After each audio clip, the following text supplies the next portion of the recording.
So we're here at the Schiller Institute Fulfilling the Dreams of Mankind conference. I'm Jason Ross. I'm here with Harley Schlanger, and we just had a wonderful first day of the conference, and I wanted to get from Harley a quick overview of what your reactions were, what your responses were to what occurred today. Tell us about it. Well, I thought this was an extraordinary event, starting with Helga's keynote, but I just wanted to call attention to what Helga said at the very end of her Q&A, where she said, mankind has reached a new epoch. And she said, if you really understand what nuclear war would mean, you realize we've got to change our ways.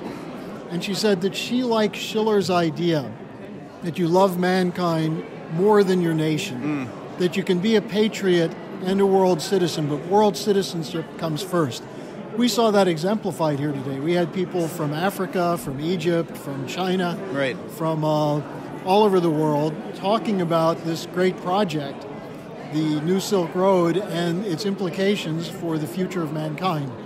And that this is what Helga means, that we're in a situation where we can now move beyond the littleness of national squabbles. And what we've seen from China, but also what was brought out by a speaker from the United States, Giorgio Lombardi, and also from Roger Stone, that the Trump administration is committed to this process. What we saw with the Trump-Xi meeting in China, what we saw with the Trump discussion with Putin, Putin's initiatives in Asia, with the Astana process, or I should say in the Middle East. Here we have the opportunity to turn a page in human history.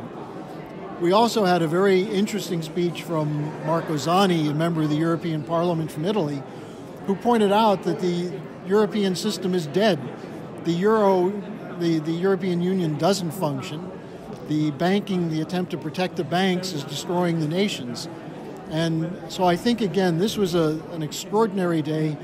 Really, it's an old joke. It's a lively Q&A, but it certainly was. And I think people should go to the website and look at the videos and study them. Because Helga's main point is that people in Europe and the United States are not being given the opportunity to know what's happening in the world. Both what's being said by people like Putin, Xi, President Trump, but also what's being done.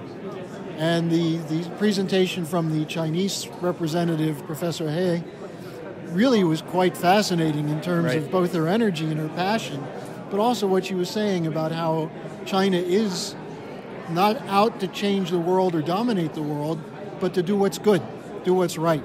So I think this has been an extraordinary start to a conference. We have a concert tonight. We have more to come tomorrow. And again, people should look at the website and get the videos. Okay, good. Thanks, Harley. And we'll have more on the rest of the conference. Thanks.